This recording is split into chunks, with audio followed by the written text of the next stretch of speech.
There's a lie so deeply embedded in American culture that questioning it will make people genuinely angry at you, not mildly annoyed, actually angry. And the lie is this: buying a house is the best investment you'll ever make. Your parents believe it. Their parents believed it. That one uncle who has owned the same house since 1987 and brings it up at every family dinner, he really believes it. And by the end of this video, you might never speak to your uncle again. Let's start with the most important thing nobody tells you. A real investment is something you put money into and it puts money back out. Stocks pay you dividends.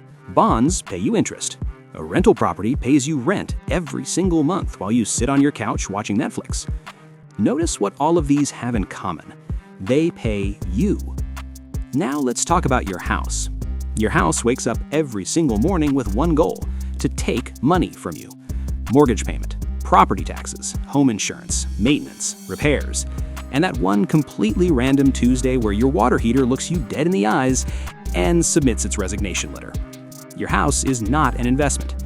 Your house is a roommate that never pays rent. And yet, somehow, everyone around you still calls it the best investment they ever made. But my house went up in value. Yes, let's talk about that. You bought a house for $300,000. 20 years later, it's worth $500,000. That's a $200,000 gain. You feel like a genius. Your uncle feels vindicated. Is it though? Let's actually do the math. Not the version your real estate agent shows you. The real version. That $300,000 house, over 30 years of mortgage payments, actually cost you closer to $520,000 in principal and interest alone. Because the bank didn't give you $300,000 out of kindness. They gave it to you out of math. Their math. They invented interest, and it is their favorite thing in the world. Then add property taxes every year for 30 years. Then add insurance, maintenance, the roof that needed replacing, the kitchen from 1987 that looked like it was designed by someone who really loved linoleum, the bathroom, the plumbing, the electrical, the things that break in a house that you didn't even know existed until you owned one. By the time you add everything up, that $300,000 house cost you somewhere between $750,000 and $800,000 in real money out of your real pocket. And it is now worth $500,000.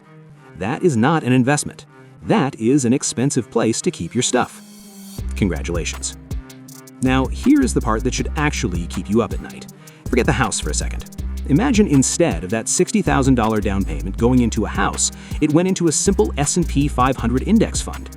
And every month, instead of a mortgage payment, that same amount went in automatically. Over 30 years, that money would have grown to somewhere between 5 and 10 times what you put in. While your house was busy asking you for a new roof, that index fund was quietly, boringly, relentlessly compounding. No maintenance required, no property taxes, no water heater emergencies, no neighbor who mows his lawn at 7 a.m. on a Saturday. Just money, growing, while you slept. The house gave you $200,000 in paper profit that you cannot even access without selling the house you live in. The index fund would have given you, tell your boss exactly what you think of him. Retire early. Never look at a price tag again. That is the real cost of calling a house an investment. The house didn't make you rich, it just made you feel rich, while quietly making someone else richer. And here is the cruelest part. Most middle-class Americans have almost all their wealth locked inside one single asset: their house. An asset you live in, cannot sell without finding somewhere else to live, cannot time the market on, cannot diversify, cannot sell on a Tuesday when life falls apart and you desperately need the cash. Every rule of smart investing says never put all your eggs in one basket.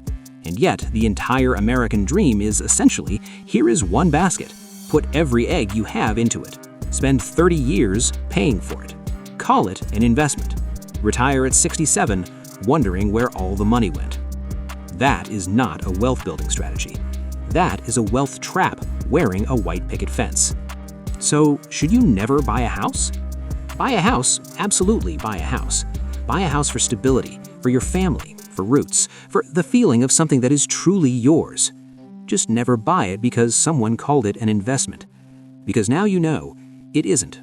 It's a home. Never confuse the two. One gives you a life, the other gives you returns. And only one of them will still matter to you at 2 a.m. when your kid has a nightmare. None of this is financial advice, by the way, just the math your real estate agent, your mortgage broker, and your very enthusiastic uncle were never going to show you.